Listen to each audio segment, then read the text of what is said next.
চলে এসেছো? এ কি মা, তোমার হাত তো ফাঁকা, তুমি খাবার আনোনি মা? আমার যে খুব খিদে পেয়েছে, সে কখন থেকে না খেয়ে আছি। ভেবেছিলাম তুমি খাবার আনবে, কিন্তু তোমার হাতে তো দেখছি কোনো খাবারই নেই। টুকি টুনটুনির মুখে এসব কথা শুনে টুনির চোখের কোণে পানি এসে পড়ে। কি করব বল মা, আজ আমি কোনো কাজ পাইনি, তাই রোজগারও হয়নি। সেজন্য তো মা খালি হাতে এসেছি। তোর বাবা একজন ভালো মনের সৎ পাখি ছিলেন, তিনি শিক্ষক ছিলেন। শিক্ষকের বউ হয়ে তো আর আমি ভিক্ষে করতে পারি না। তোর বাবা চলে গিয়ে তো আকাশে তারা হয়ে গেছে, কিন্তু আমাদের যে অথৈ সাগরে ভাসিয়ে দিয়ে গেছে রে। মা, তুমি আবার কাঁদছো? তুমি এভাবে কেঁদো না মা। মা, আমি আর খাবার চাইবো না মা। মা, আমার খিদে চলে গেছে মা। এক্ষুনি আমি 3 গ্লাস পানি খেয়ে নিচ্ছি, তাহলে আমার পেট পুরো ভরে যাবে মা। তাও তুমি কেঁদো না। আমার সোনা মেয়ে, আয় মা, আমার বুকে আয়। এরপর মা মেয়ে মিলে কান্না করে। টোনা মারা যাওয়ার পর থেকে টুনির সংসারে অভাব দেখা দিয়েছে, তাই টুনি টুকটাক কাজ করে কোনো রকম সংসার চালাতো। একদিন টুনি যখন কুলির কাজ করছিল, তখন হঠাৎ তার মাথা ঘুরে যায়, আর তার মাথায় রাখা বাক্সটা তার পায়ে পড়ে যায়।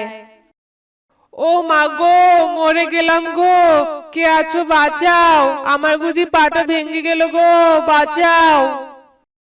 টুনির পা থেকে রক্ত পড়ছিল। এদিকে টুনির এই অবস্থা দেখে বিনা পায়রা ঘাবড়ে যায়। আপনার পা থেকে তো রক্ত পড়ছে, এখনই রক্ত পড়া বন্ধ করতে হবে। আপনাকে আর আমার বাক্স নিয়ে যেতে হবে না, আমি অন্য কুলি খুঁজে নিব। আপনি আপনার ঠিকানা বলুন, আমি আপনাকে বাসায় পৌঁছে দেই। এরপর বিনা পায়রা টুনির কাছ থেকে ঠিকানা নিয়ে টুনিকে বাসায় পৌঁছে দেয়। টুকি তার মায়ের এই অবস্থা দেখে ভীষণ কষ্ট পায়। মা, ও মা, কি করে এমন হলো মা? একটু সাবধানে কাজ করতে পারো না? ইস, অনেকটা রক্ত বের হয়েছে। এক্ষুনি তোমার ক্ষতে ওষুধ লাগাতে হবে, রক্ত পড়া বন্ধ করতে হবে তো। এরপর টুকি কোনো রকম তার মায়ের ক্ষতে কাপড় বেঁধে ডাক্তার ডাকতে চলে যায়, আর ডাক্তার উল্লু পেঁচাকে সাথে নিয়ে আসে।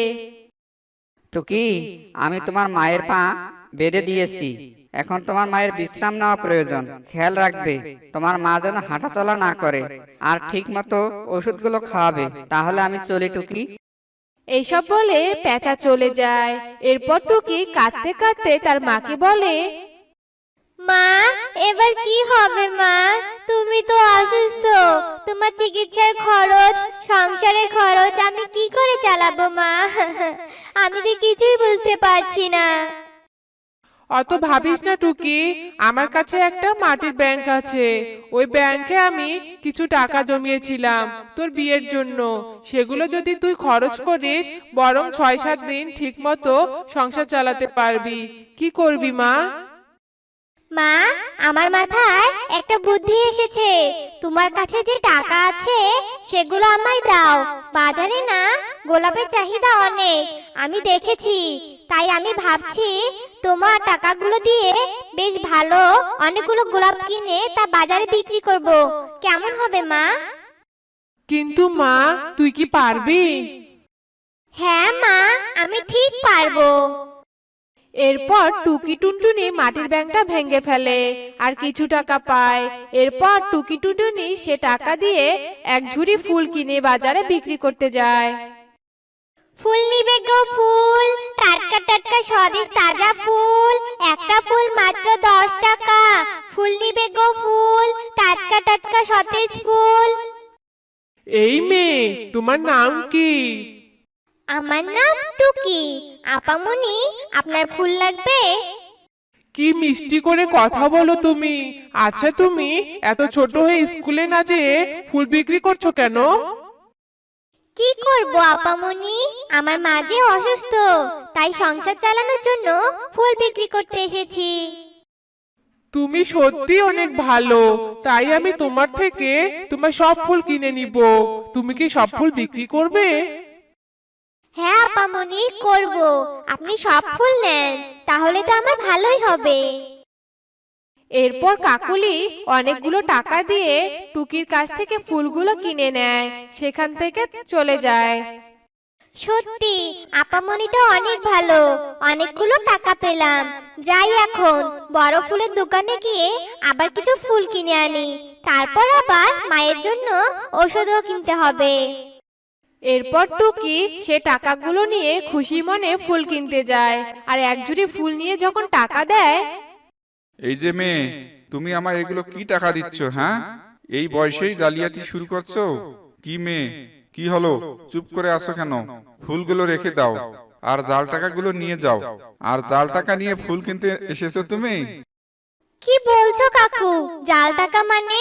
আমাকে তো এই টাকাগুলো একটা মহিলা দিয়ে চলে গেল, আমি আগে কখনো ওনাকে দেখিনি। আমার সব গোলাপ নিয়ে এগুলো টাকা দিয়ে গেছে। তোমাকে ওই মহিলা ঠকিয়েছে টুকি, তোমার সাথে জালিয়াতি করেছে ওই মহিলা। তুমি ফুলগুলো রেখে যাও আর এইসব টাকা নদীতে ফেলে দাও, না হলে পুলিশ তোমাকে ধরে নিয়ে যাবে। বুঝতে পারছো তুমি? এরপর টুকি টাকাগুলো নদীতে ফেলে দেয় আর কাঁদতে থাকে। এবার আমি কি করব? আমার যে সেই সম্বলটুকুও শেষ হয়ে গেল। এবার আমার মায়ের চিকিৎসা করাবো কি করে, আর খাবারই বা জোগাড় করবো কি করে? টুকি এসব বলে কাঁদতে থাকে। তখন নদীতে হঠাৎ একটা বড় মাছ ভেসে ওঠে। কি হয়েছে তোমার? এভাবে কাঁদছো কেন? আমি মাছের রানী, তোমার কান্না শুনে ভেসে উঠলাম। বলো আমাকে, তোমার কি হয়েছে? এরপর টুকি সবটা মাছকে খুলে বলে। তারপর মাছ বলে, সত্যি তোমার সাথে অনেক খারাপ হয়েছে, আমি তোমাকে সাহায্য করব। এরপর মাছ জাদু করে একটা বীজ টুকিকে দেয়। এই বীজটা রোপণ করবে, আর সেই গাছে ধরা থাকবে গোলাপ, আর সেই গাছে তুমি প্রতি পূর্ণিমা রাতে একটা করে সোনার গোলাপ পাবে। এ বলে মাছ ডুবে যায়, আর টুকি খুশি মনে বাড়ি চলে আসে আর বীজটা রোপণ করে। এরপর পরের দিন সকাল হতেই টুকি সেখানে এক বিরাট কচু গাছ দেখতে পায়, আর সেই কচু গাছে অনেক সুন্দর গোলাপ ধরে আছে। আর এরপর টুকি গোলাপ ছিঁড়ে বাজারে বিক্রি করে আর ভালো টাকা রোজগার করে। আর মাছের কথা মতো সে পূর্ণিমা রাতে একটা করে সোনার গোলাপ পেত, যা দিয়ে তার পুরো সংসার সুখে শান্তিতে কাটতো।